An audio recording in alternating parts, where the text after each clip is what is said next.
Continuamos con la siguiente categoría, que es Osvaldo Kiel. Recibimos a Gloria Said Mercado Costiniano de la Pontificia Universidad Católica de Puerto Rico, recinto de Mayagüez, con la investigación Ofensores Sexuales Juveniles, investigación de perfil psicosocial e intervención judicial en Puerto Rico.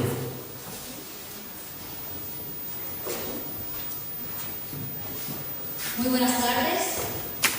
No soy de sentarme, así que ando un poquito nerviosa. Ayúdenme. Les prometo que no se van a dormir. Primero que todo, como ya mencionó el licenciado, gracias. Mi nombre es Gloria Said Mercado Costiniano, soy puertorriqueña. Y lo que me trae aquí es un tema hoy muy importante que parece que recopila y trae todos los puntos que ya se han discutido aquí en este congreso, a nivel criminológico, a nivel social y a nivel personal. ¿Por qué personal? Porque todo lo que sucede a través de un factor criminológico nos afecta como personas, nos afecta como sociedad, evidentemente nos afecta como país y como seres que estamos en un mismo mundo, queramos verlo o no. En este caso estamos hablando del mundo latinoamericano. Estamos hablando de los ofensores sexuales juveniles, esta investigación de un perfil psicosocial. Le digo investigación de un perfil psicosocial porque yo no he hecho ninguna prueba de muestras, no he hecho la parte empírica. Pero, ¿por qué no hacerlo? A lo mejor se preguntan ustedes, es que lamentablemente en Puerto Rico, vamos a comenzar diciéndolo de manera bien breve, no existe ningún estudio de este tema tan importante. No existe ningún estudio que me diga, mira Gloria, o mire doctor, o mire licenciado, este es el perfil que usted va a tener de un individuo que es un joven, un adolescente, que es un ofensor sexual juvenil, que está ahí sentado siendo debidamente procesado. En este caso no es así, porque Puerto Rico trabaja al delincuente juvenil de otra forma. El delincuente juvenil de Puerto Rico no comete delito, comete faltas. Al cometer faltas, pues yo no estoy cometiendo ninguna sanción, ningún acto antisocial que sea sancionado penalmente como para llevarme institucionalizado a un penal o a una correccional para yo ser privado de mi libertad y debidamente juzgado. ¿Ok? Eso solamente lo vamos a ver en la etapa de los adultos. El adulto tiene algo que se llama la regla 6. La regla 6 del procedimiento criminal de Puerto Rico nos dice que usted va a ser llevado a un tribunal vacío, solamente ante un juez como primera instancia a través de un fiscal,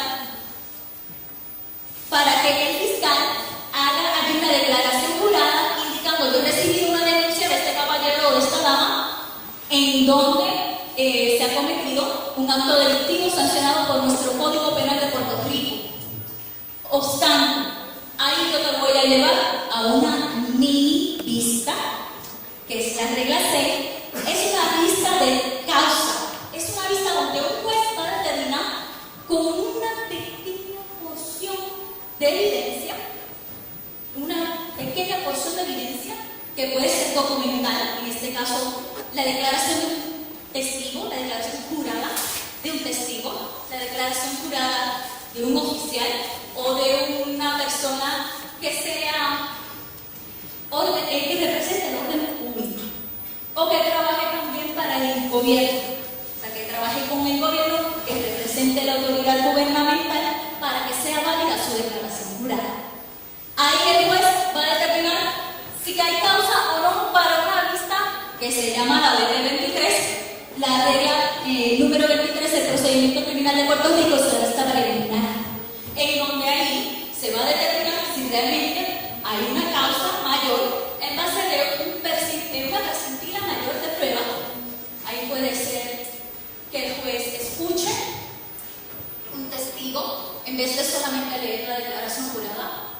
A lo mejor llegue la mujer, como es estereotipadamente ya ver la mujer golpeada y ver las fotografías que se traen, ¿verdad?, de la golpiza que el caballero le dio. ¿Y por qué le estoy explicando cosas de adultos en vez de esto? Para que tengamos una idea de cómo vamos a tratar el adulto y el ofensor sexual juvenil, ya que el ofensor sexual juvenil se desconoce, por ejemplo. ¿Okay? Vamos a pasar rapidito a traerle los objetivos bien importantes. ¿Qué es lo primero? ¿Quiénes son los ofensores sexuales juveniles? No les puedo decir ahora, antes de hablar de lo principal. ¿Qué es lo que nos lleva a considerar un ofensor sexual juvenil? Obviamente, el delito, el dolo. Para que usted considere a un adolescente, un ofensor sexual juvenil, usted tiene que considerar lo más importante, el delito de la agresión o del abuso sexual. Si se llevó a cabo, no se había llevado a cabo, o fue el intento, lo que conocemos como tentativa. Vamos a conseguir toda esta información y les invito para que la puedan corroborar en el Código Penal de Puerto Rico 2012. ¿Por qué 2012? Porque si vamos a nuestro Código Penal, ha sido varias veces inventado debido a las circunstancias. Antes teníamos lo que se llama violación, que lo he escuchado mucho en el Congreso. Esa palabra violación en Puerto Rico no existe. Usted no ha sido violado, usted ha sido agredido sexualmente. Usted ha sido abusado sexualmente. Dentro de estas características existen unas modalidades, unos preceptos que están en las disposiciones de nuestra ley, también con el Código Civil de Puerto Rico, que usted puede verificar y les invito a que la verifiquen. Lo único que nuestro Código Civil aún está vigente desde 1930. ¿Okay? Y se les siguen añadiendo unas cosas con el propósito de mantener una consistencia y una estabilidad de nuestras leyes civilmente. Sin embargo, el Código Penal, obviamente, el delincuente continuará buscando maneras, como ya les he mencionado aquí, formas nuevas, discursos nuevos para cometer el delito, por lo cual el Código Penal tiene que ser constantemente enmendado. Una cosa que voy a criticar aquí fuertemente son nuestras leyes. Nosotros tenemos unas deficiencias severas en nuestro código, porque tenemos un código penal para los adultos, pero no tenemos un código penal para los jóvenes. Lamentablemente le estamos diciendo, sin querer queriendo, como diría el Chavo del 8, continúa deteniendo, porque no cometes ningún acto delictivo por el cual yo te vaya a encarcelar o te vaya a institucionalizar en una corrección. La corrección es una institución carcelaria.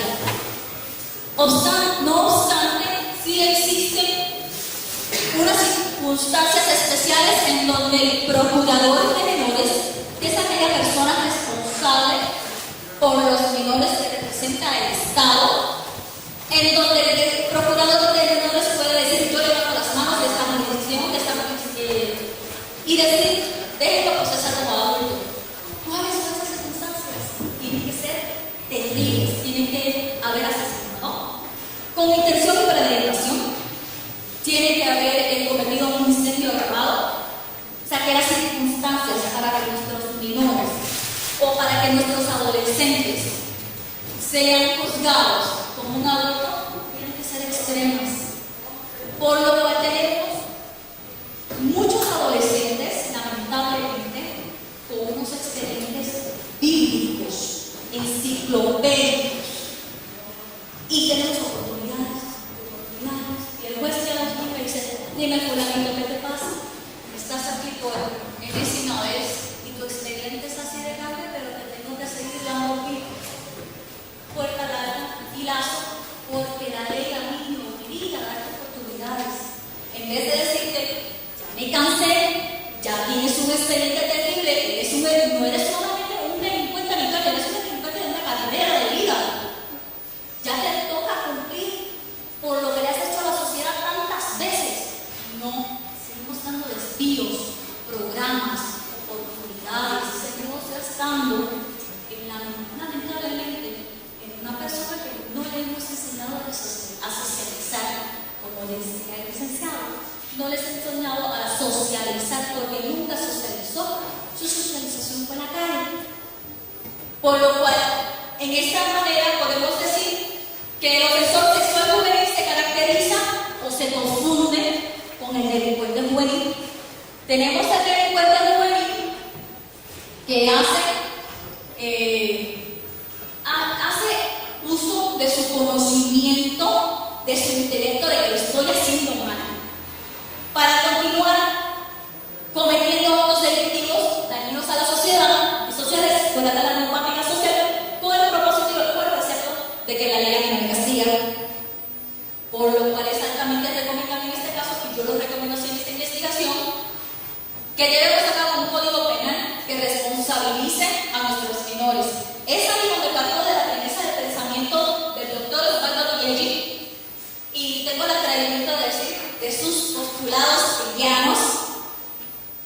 Es algo que me he tomado el atrevimiento de hacer, de decir que he creado esta nueva terminología de postulados hegelianos, porque él a través de sus investigaciones y de sus escritos nos dice claramente: tenemos que analizar cómo es que estos adolescentes absorben o adquieren la información de su medio ambiente, la procesan, la almacenan, la transfieren para entonces luego emitir conductas. Esas conductas entonces son las que se llevan a patrones delictivos o antisociales o a conductas o comportamientos coherentes dentro de la sociedad. También nos dice Villegi que desde el punto de vista pavloviano tenemos que entender al adolescente no solamente en su perfil psicosocial y verlo como un delincuente, tenemos que verlo desde su aspecto neuro, fisio, bio, psicosocial. ¿Qué clase de palabra tan grande acabamos de dar? ¿Por qué? Porque el individuo no solamente es físico, no es solamente biología, no es genética, como tenemos ya que nos han enseñado los grandes maestros no solamente somos genéticos, somos neurológicos, somos psicológicos y somos sociales. Entonces tenemos que analizar a este ofensor sexual juvenil no como un todo, sino en sus partes individuales, con el propósito de poder decir si este ofensor sexual juvenil es un ofensor sexual juvenil que se caracteriza por ser una persona que necesita ayuda o es uno altamente peligroso porque se reclina de su intelecto y de su conocimiento delictivo. Traemos al borde de esta pequeña introducción para que ustedes puedan leerla. Mientras tanto, yo voy a continuar explicando el material para que no sea tedioso, ya que Puerto Rico se difiere en ciertos aspectos con otros países latinoamericanos. En Latinoamérica podemos decir que un menor tiene 16 años, tiene 18 años. Todo depende de su jurisdicción y área geográfica y las leyes que existan en ese orden político que se le considere menor. Un menor en Puerto Rico, según nuestro Código Civil, es aquel que todavía no ha cumplido 18 años, que no ha alcanzado tampoco su pubertad legal. ¿Qué es eso? La madurez corporal y psicológica para contraer matrimonio y concebir un niño, que en Puerto Rico para las mujeres es 16 años, pero para varones 18. ¿Ok? Me río porque veo a los muchachos diciéndome con la mirada como que, ok, nosotras entonces se nos podría buscar a más temprana edad. Sí, porque dicen que la mujer a nivel psicológico y psicosocial es madura más rápido que el hombre, pero eso no es un tema real. El tema importante es que de todos los expertos y de todos los profesionales en en este aspecto que nos han intentado explicar muchas veces lo que es un profesor social juvenil. Tenemos a Díaz Morfa que nos trae un perfil generalizado, pero ese perfil que a lo mejor usted como criminólogo o usted como criminóloga puede discernir, porque tenemos una persona que puede ser altamente violenta, tenemos una persona que a lo mejor no trabaja con empatía, como ya hemos mencionado en el Congreso, es una persona que no emite ningún tipo de reconocimiento de importancia por el daño que ha cometido. Entonces tenemos dos tipologías. Tenemos las tipologías que se basan en el concepto jurídico penal, en donde podemos indicar que podemos no solamente indicar, podemos establecer, ¿verdad? Mejor, una manera de mejor expresarme para que podamos comprender todos la tipología del ofensor sexual juvenil que ataca únicamente a adultos, pero es menor. Tenemos el caso en Puerto Rico, en donde lamentablemente un chico de 16 años, por interés o por guillárselas, como diríamos acá, los jóvenes, fue a la residencia de una mujer de 26 años de edad, madre, por quitarle su vehículo. Allá fue, la mató, la dejó apuñalada en la marquesina de su casa, agarró el coche, como diríamos acá en México, y se fue a dar una vuelta de conversación con los amigos en el a limpiarse, a exponerse. Entonces decimos, fue intencional, fue planificado. ¿Qué problemas o qué necesidad tenía ese menor de edad para agredir a esa mujer de 26 años, dejarla muerta allí en la marquesina de su hogar, irse a dar vueltas en su casa y exponerse de esa forma? Tenemos también jóvenes que han matado a su familia y se han ido de sus hogares, como pasó también en el caso que nos explicaron aquí los jóvenes más temprano. También tenemos la tipología que nos explica quién especifica la criminalidad que podemos relacionarnos en Puerto Rico, que el ofensor juvenil evidentemente se puede confundir con un delincuente juvenil por el uso o por la tendencia del uso de sustancias controladas, barbitúricos, farmacéuticos, marihuana, cocaína, heroína, dependiendo del trampolín. Digo el trampolín porque son etapas o son sustancias que se utilizan para brincar de una en otra. Disculpen. Por influencia de los pares o por modo propio. Cada ofensor sexual juvenil tiene un modus operandi. El modus operandi del ofensor sexual juvenil, que puede ser por causas psicopatológicas, que entonces aquí volvemos con el pensamiento del doctor Osvaldo Pieri. Tenemos que entonces inferir, determinar y analizar si evidentemente este individuo se encuentra con algún desbalance neuroquímico, ¿verdad? Trabajando con esa neuroquímica o analizando esa neuroquímica de este individuo, podemos decir si tenemos deficiencia con el receptor de 4-hidrolaxa y otros tipos de neurotransmisores que son los que nos ayudan a trabajar, a funcionar de una manera coherente. Las lesiones neurológicas son también otro factor que podemos encontrar en algún ofensor sexual juvenil altamente peligroso porque desconoce de lo que hace. Una lesión neurológica es una lesión en el lóbulo frontal, en el lóbulo periferal. Podemos conseguir una amígdala disfuncional si su amígdala no trabaja bien, y no hablo de las amígdalas de aquí. Vamos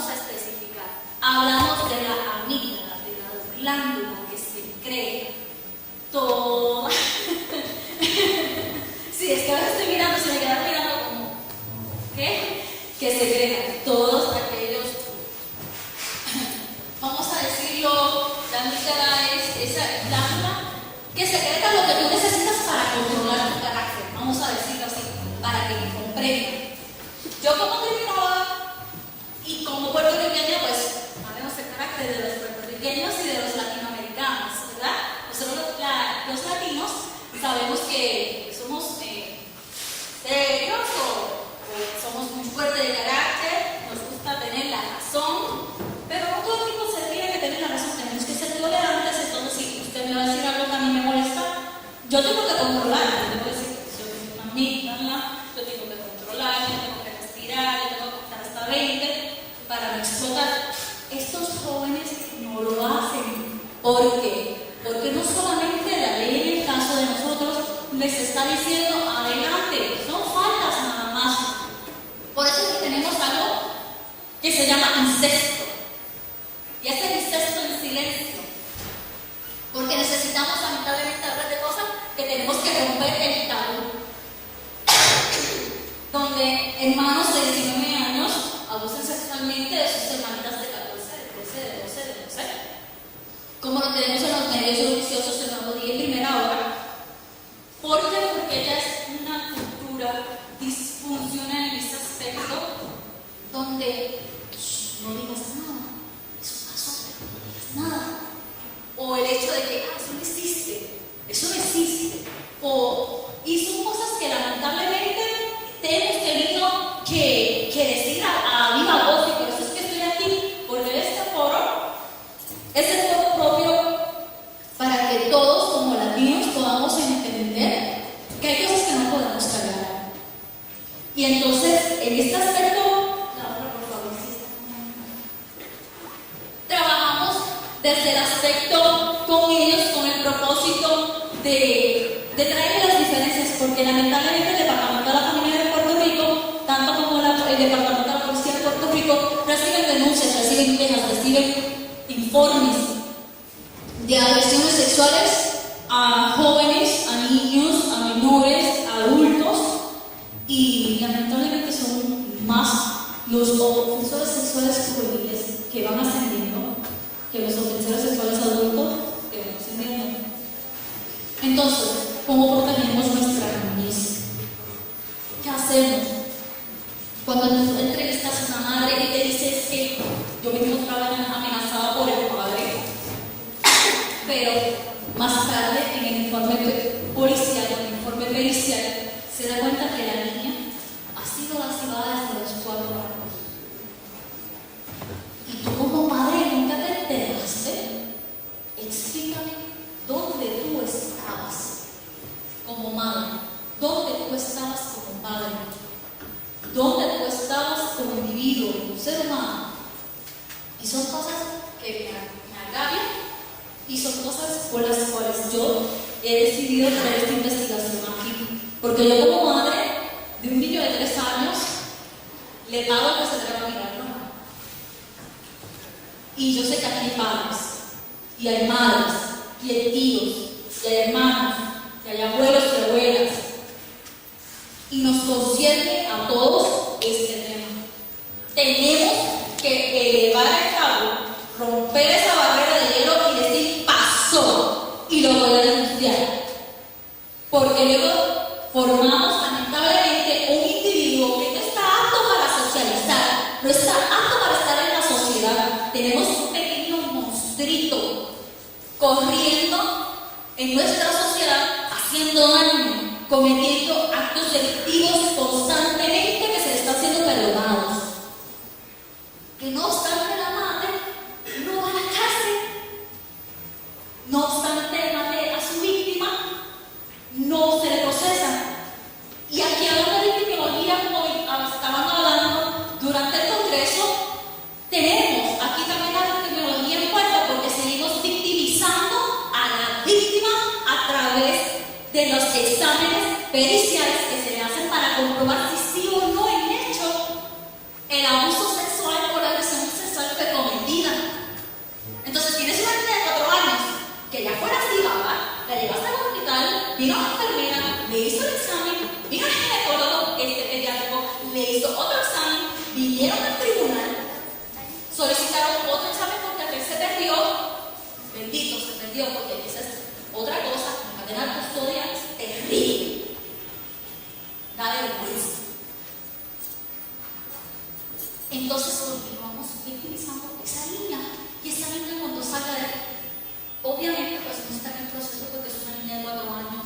Pero cuando esa niña vaya desarrollándose, llega esa etapa donde se puede considerar mujer, esos traumas, esa víctima, que no se le da ayuda, porque tenemos una política plasmada muy bonita en blanco y negro, pero es inexistente ante la visión de esta víctima. No le diste algo, no le diste nada. Cuando vienes a ver, aquí tienes una ofensa, ¿sabes algo de mí? Cuando llegue a la escuela, a quitarle la ropa a los demás niños, a hacer lo que le hacían, usted como padre, no te va a meter la cara. Usted como maestro que se cayó por evitar el escándalo del Departamento de Educación, ¿dónde va a meter la cara? ¿Qué? Así que les invito a reflexionar, les invito a concientizar y les invito a denunciar todo aquello que no vaya por la ética de nosotros los criminólogos para poder hacer no solamente de Puerto Rico, de Latinoamérica, de México, que México me ha enamorado terriblemente. Estoy enamorada de México, así que espero que sentir a México como mi segunda casa y agradecerle primero a mi mentor que está allá atrás bien calladito, al doctor Cristian Rivera, por haberme entregado y haberme dicho: ¿te atreves? De un artículo de clase, porque esto sale de un artículo de una clase de tratamientos y prevención de criminología, decir: ¿te atreves a enviarlo a México? Y yo decir: pues adelante, ¿qué puede pasar? Que lo rechace. Y tener a este señor de frente al doctor Guayarica, que me ha tratado como la patria que me dio nacer, no lo ha hecho, que lo dije rodeada de una mesa de la verdad que se reveló, y lo vuelvo a decir con mucha tranquilidad y sin ninguna vergüenza. Gracias por esta gran oportunidad y gracias a usted también, licenciado, y gracias a ustedes por permitirme y ser tan cordiales conmigo.